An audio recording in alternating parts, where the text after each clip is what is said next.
Hey Chase, Dalton Hawkins, front stretch. In those closing laps, like 10 laps to go, you have James Small in your ear telling you to save more, save more, save more fuel.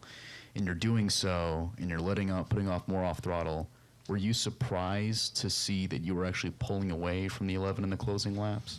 Yeah, a little bit. It's crazy. You know, we've seen it time and time again here, and I remember Harvick at Atlanta back in the day, like would lift at the flag stand, he's just driving away from people, and my dad chews me out almost every single week about how I'm overdriving, and if you would just slow down, you would probably go faster. And today was certainly a testament of that. So, yeah, it's crazy. I mean, when you're just, you know, right there on the limit and pushing past it, you're typically going slower. And today, you know, just lifting as early as I was, but really trying to make the straightaways as long as possible. There's certainly something to be learned from that. But yeah, it's hard. You know, you're so used to like driving into a certain spot, right? And then when you start backing it up and you feel like you are literally crawling, I mean, getting into the corner, and then they're yelling at you, you need to back it up even more. And it's like, I cannot go any slower than this. So it's a hard balance to have, especially whenever, you know, you have Denny right behind you. But yeah, we obviously were able to hold off, and it was a special day.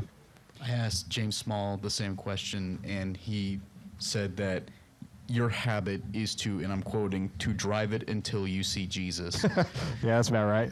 Do you agree with that? And also, how important is it to have a crew chief that admires your driving and believes in you as much as he does? Yeah, I mean, I certainly overdrive way more than I underdrive. So yeah, I mean, that's something that we know is a common thing for me. Is I always drive in way too deep, and it's great when you're out front, but when you're in traffic, it just kills you. But yeah, it's been nice, you know, and it's not been, I would say, smooth sailing from the get-go, you know, between James and I, as far as just like, you know, there's parts of the early part of the season where it was almost like, hey, we want you to drive this way, and it just didn't feel right to me, and I kind of had to go to them and say, look, like, let me just do my normal thing, and if it works, great. If not, then I'll really try to just change my whole style. But, you know, these last, you know, really month, I feel like James has just put a ton of trust in me to just go out there and drive it to whatever I think is best and to my ability. And, you know, they've done a really good job of just getting the car more suited for my driving style. And, yeah, I feel like, you know,